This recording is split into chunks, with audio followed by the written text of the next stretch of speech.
Phil is a YouTuber who's been posting videos since 2017 on his channel, Hike Slam. Most of his content revolves around hiking, camping gear reviews, and solo trips into the woods, where he often tests the equipment himself by camping alone overnight. In 2021, Phil decided to take on a section of the Appalachian Trail and camp out in the woods just before Thanksgiving. At the beginning of the video, everything feels completely normal. Just another casual hike like many he's done before, but after a while he comes across something that catches his attention, a pile of trash scattered along the side of the trail. At first glance, it doesn't seem like much, but then he notices something odd. Some of the bottles and containers have writing on them. When he looks closer, the writing almost resembles song lyrics or sentences written with intention. That's what makes it strange. Why would someone take the time to write all of that on items they were just going to throw away? Phil doesn't think too much of it at the moment and continues on his hike, but as he gets closer to the spot where he plans to camp for the night, things start to feel off. The atmosphere changes, and the further he goes down the trail, the stranger the situation begins to feel.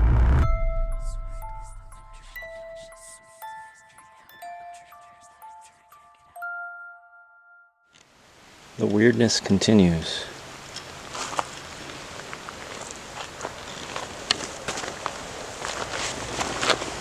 What the hell?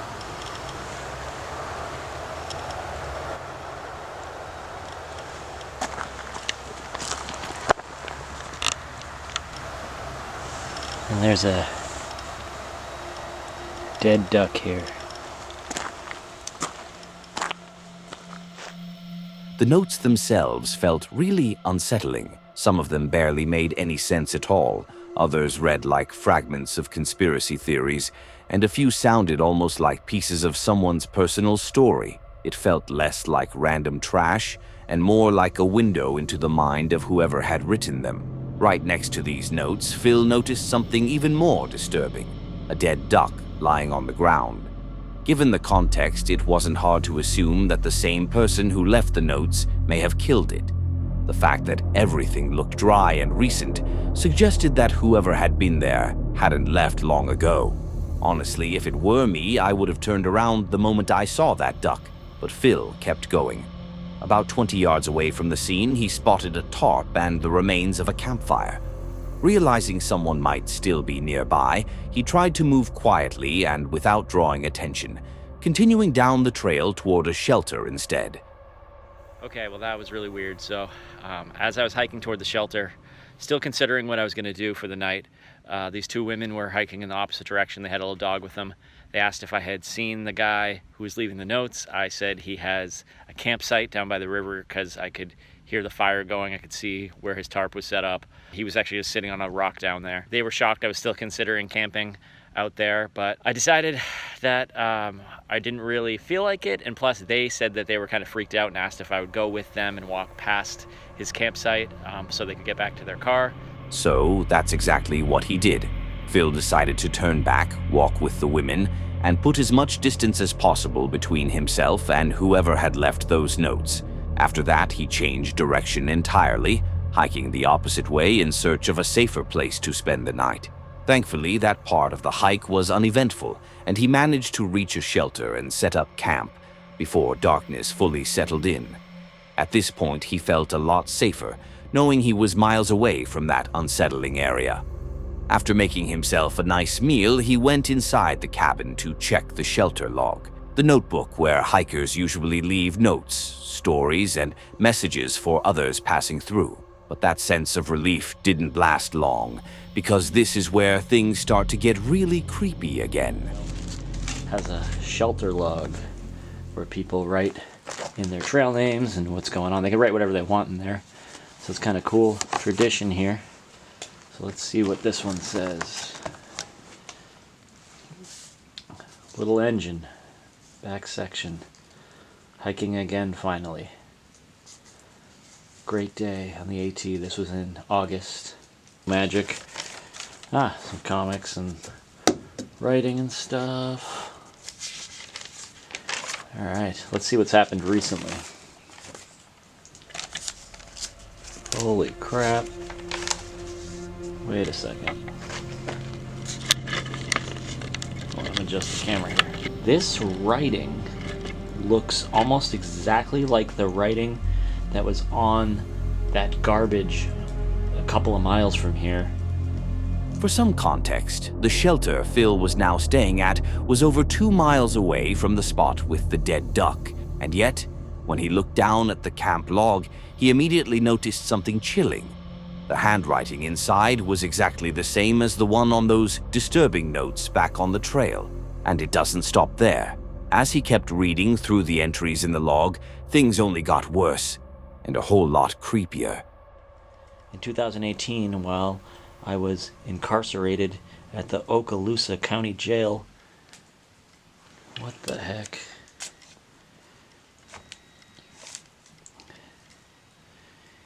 In solitary confinement, I figured the following out. Refer to Isaiah 28:15 through 9. This is the same ramblings from the guy that was on the other side of the river. That's kind of scary.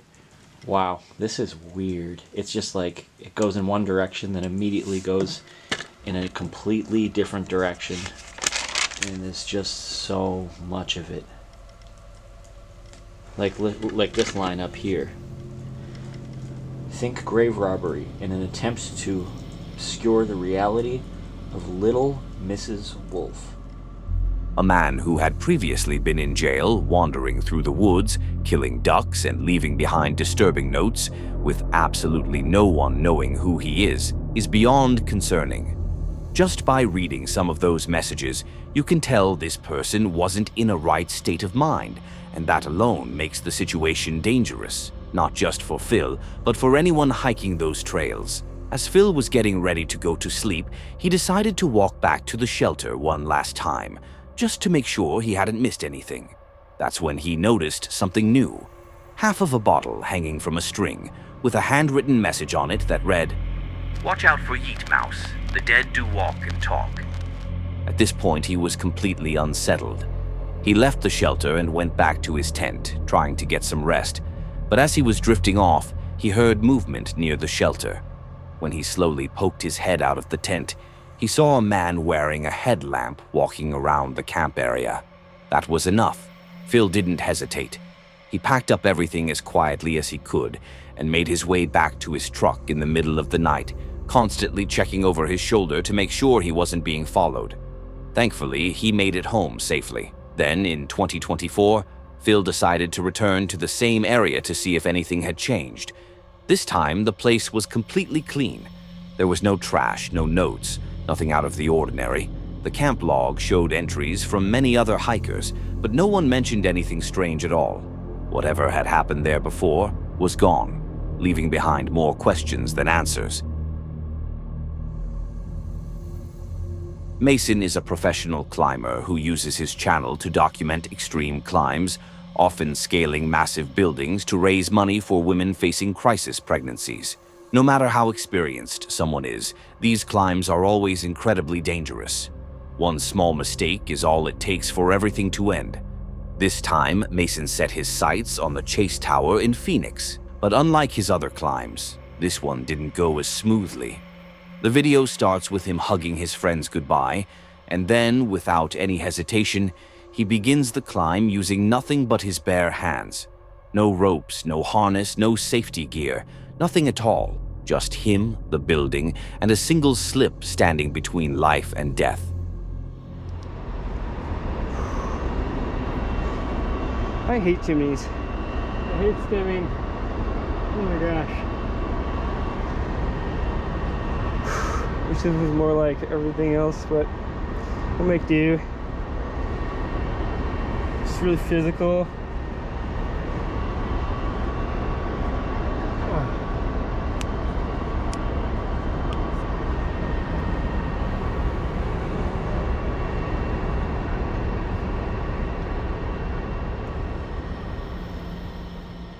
As he continues climbing higher and higher, occasionally glancing down at the emergency vehicles far below, the moment is suddenly interrupted. A voice calls out to him, breaking the silence. Hey guys, I'm all good. I'll meet you at the top. If you pop this out, you can knock me off. No, you'll knock me off. Don't do that. Okay, what's your first name, bud? Mason, I'll just meet you at the top. I got it, don't worry. Mason. Yeah. We're gonna stop you before you can get to the top. I know what you're trying to do. You want to make your message. We're not gonna bother you, but we're not gonna let you go all the way up to the top. Why? But I'm worried you guys are gonna pop these off and then you're gonna knock me off. Trust me. Well, we're getting above you, and we're gonna knock off the one that's closest above you. Well, I'm telling you, if it comes down and hits me, I'm gonna die. I can easily get to the top. This is nothing. No. I'm a professional climber. It doesn't matter. Okay, okay. You right now is you're putting our lives at risk, and you're putting your lives at risk. I'm okay with the message and the attention you're trying to grab, Mason. I get it. We've done this before. I know, but I'm saying it's way safer to just meet me at the top. I'll do whatever you guys say, but it's way safer. Trust me. For a few tense moments, it looked like the firefighters might make a serious mistake. One wrong move that could have thrown Mason off balance and sent him falling. He tried to reason with them, explaining that he had no intention of dying that day. After several minutes of back and forth, the firefighters finally agreed to let him continue to the top, but only under a few strict conditions. Mason. Yeah. Will you do me a favor? Yes, sir. We want to talk to you the whole way going up so we know you're okay and don't need to be rescued. How many floors you plan on climbing from here? To the top. Yeah, I can stop at each one like I've been. Okay, how about if, just so we talk to you and make sure you're okay, we go every 2 floors and you talk to me for a few minutes. How's that? That works for me, man. All right, my name is Mike. All right, thank you, Mike. Sorry for putting you at risk. That's not the goal here. Hey, Mason, I'm good with it. All right. Promise me you're going to stop at every 2 floors, have a conversation with me so you know we're good, and you want to go all the way to the top, correct? Yes, I think that's safer. Okay, we'll do that. I'll meet you. All right, cool. Thank you.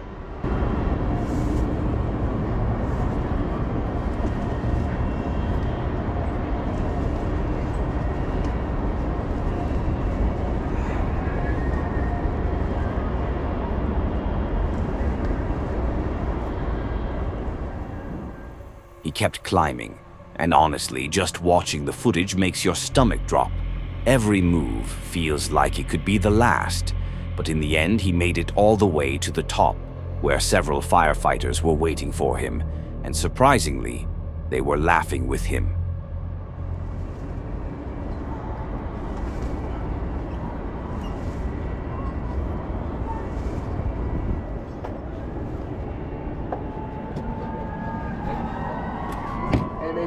Yes, sir. Yes, sir. Hold on, guys. Stretch real quick. Yeah, do your thing, man. Yeah. Are you okay? You all right? Yeah. All right, over here. That was a little physical. All right, what I'm going to do, shut us down. I want you freaking out here. Yeah, we're going to hand you up to these guys here. Yep. Okay. We're going to stand up or? No, sit down. No, you're good. You're good. You okay? Yes, sir. All right. You're under arrest. Trespass. Did anyone come and warn me to leave?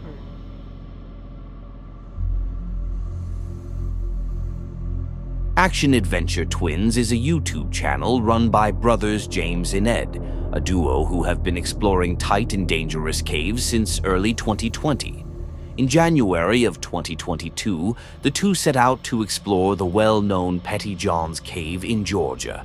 They had been through parts of this maze-like system before, and they were confident in their skills, but this time they aimed to tackle one of the most challenging sections.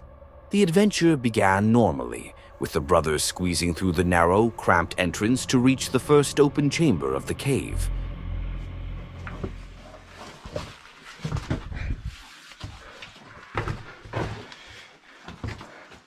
Whoa, entrance room.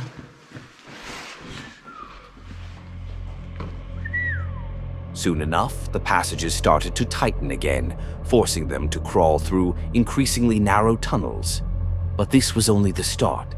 About 25 minutes in, they reached their first major challenge, a muddy chamber with a steep, narrow pit in the center. A single misstep could have meant a dangerous fall, and with no solid footing nearby, it would have been nearly impossible for the other to pull someone out. They carefully navigated around the pit and finally arrived at the entrance to their nightmare. Unfortunately, the area around the entrance had partially collapsed in the past, making it difficult to determine the correct path forward. After scanning the area, Edward discovered the real entrance. Excited and curious, he began his descent, leaving his brother behind as a precaution. What he didn't realize was how quickly this would turn into a nightmare. After descending a few minutes, Edward called out to James, but got no reply. Oh, that's interesting. That is interesting to say the least. I found a rope. Huh. Oh, I don't hear James anymore. Uh-oh. In that moment, Edward was completely alone in an unfamiliar section of the cave with no way to reach his brother. At first, he tried to stay calm, continuing his descent in hopes of finding him. But after more than 30 minutes apart, the weight of the situation started to sink in. Panic would make things worse, but a creeping sense of dread was impossible to ignore. James!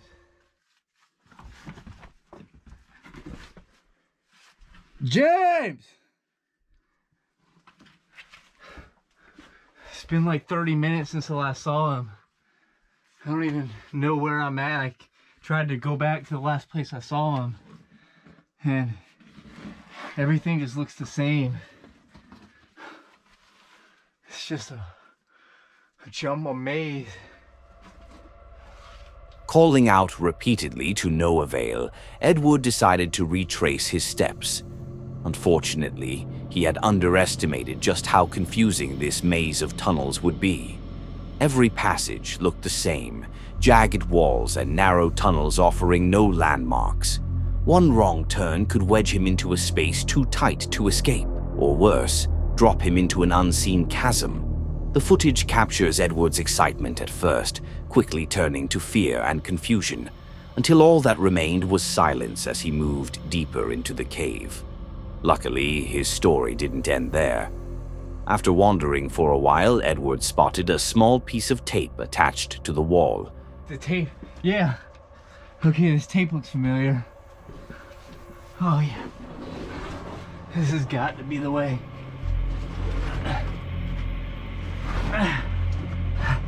I'm getting close. James! Still nothing. That single clue became his lifeline. It helped him reorient himself and finally head in the right direction. Soon after, he heard the sound he had been waiting for. James! Oh! You're over here?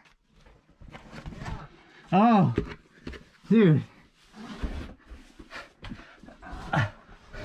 This place is a maze, man.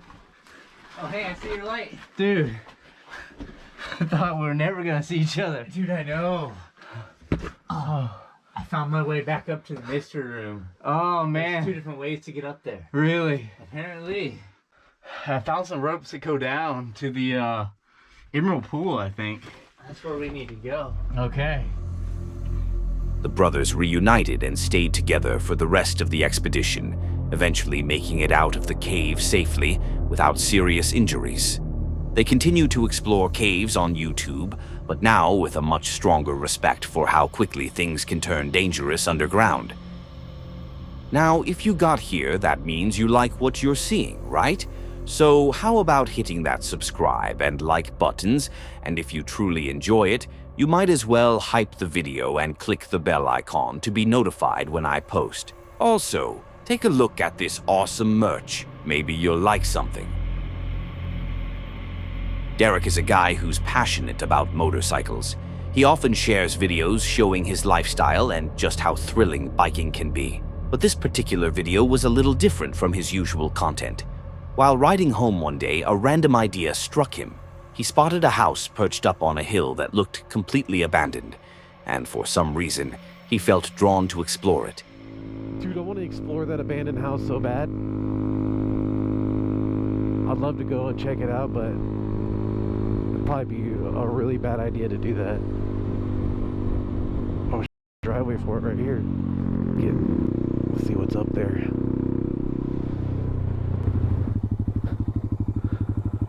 Holy shit.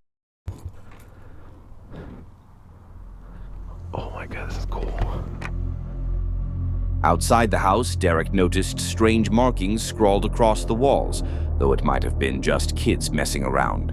The windows and doors were all boarded up, but there was one gap that was just big enough for him to slip through. Once inside, he started checking out the area, and at one point got really creeped out by a very dark hallway. Holy shit, this is scary.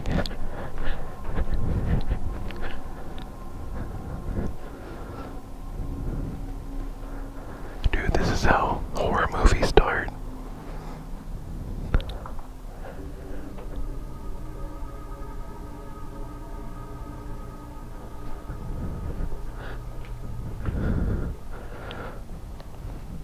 If you got here, comment the word trip. Oh my god, it's so dark in these rooms. Dude. Oh. Jeebies, dude. Dude, that dark room. I kept feeling something was gonna jump out at me. What's down here? He was definitely scared, but kept moving, aware that he was alone in the building. Or at least, he thought he was. There were some stairs leading down into a very dark room, and when he reached the bottom, things started to take a turn. Hello?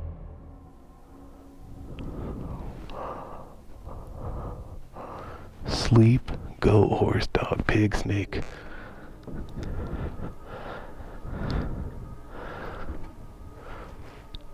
A sheep, goat, horse, dog, pig, snake, bird, hermaphrodite.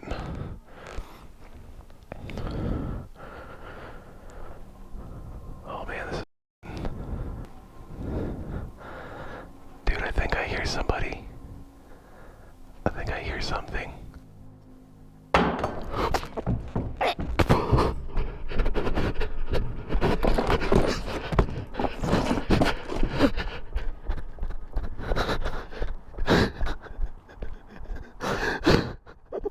Oh,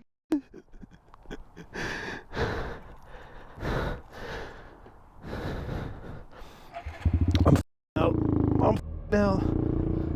Some strange words were scrawled on the walls in no real order, and after a moment, Derek got the feeling he wasn't alone. Then something was thrown at him, or maybe fell, and that was enough to send him sprinting straight to his bike. I'm not exactly sure what happened, but my guess is that a homeless person had been using the house for shelter and wanted to scare him off. This really shows how exploring abandoned buildings can quickly turn dangerous, and why you should never go alone.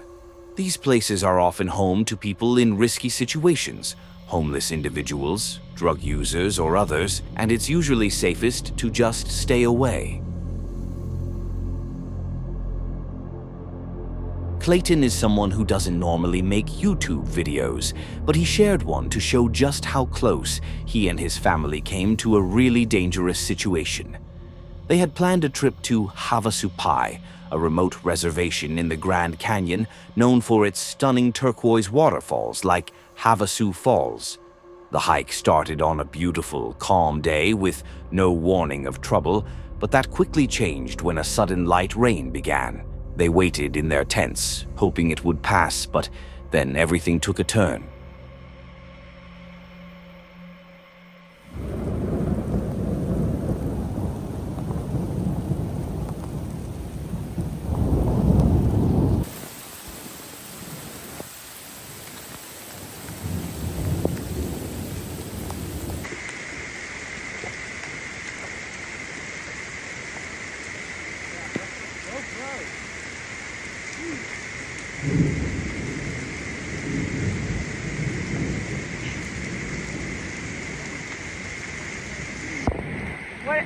What's your last words? If we don't make it out of here.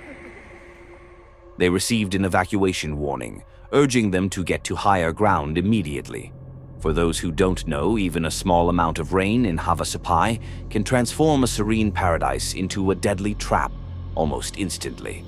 The steep cliffs and narrow canyons funnel water so fast that it can rise within minutes, and the dry, compact soil barely absorbs any of it. Rain falling miles away can rush down unseen, turning calm trails and riverbeds into violent, debris-filled torrents. Anyone caught in its path has almost no time to react.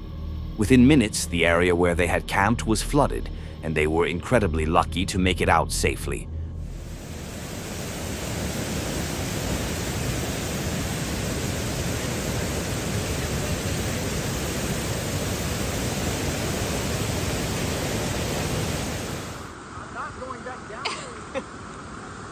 Oh my gosh! The trees! The trees are going!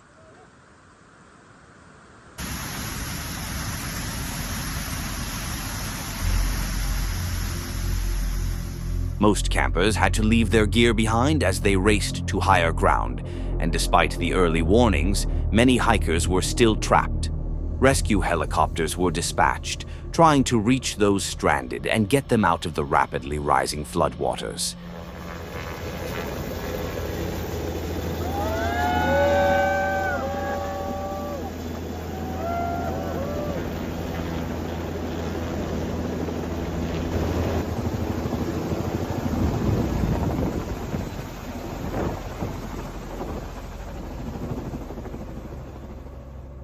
Fortunately, no one got seriously hurt, and it goes to show that you should always take warnings into account. Rain is rare in the Grand Canyon, but even light rain can turn the area into a dangerous place because flash floods can happen suddenly. The desert soil and steep canyon walls funnel water quickly, so a single storm can create deadly conditions in minutes, even if it doesn't seem like much. This video might help people understand just how dangerous the Grand Canyon can be when it rains. That's it for today. Thank you so much for watching. If you enjoyed these kinds of videos, don't forget to hit that like button and subscribe for more. You can also turn on the bell so you'll get notified whenever I post. And if you want to keep watching, click on one of the videos on the screen. I'm sure you'll enjoy those too.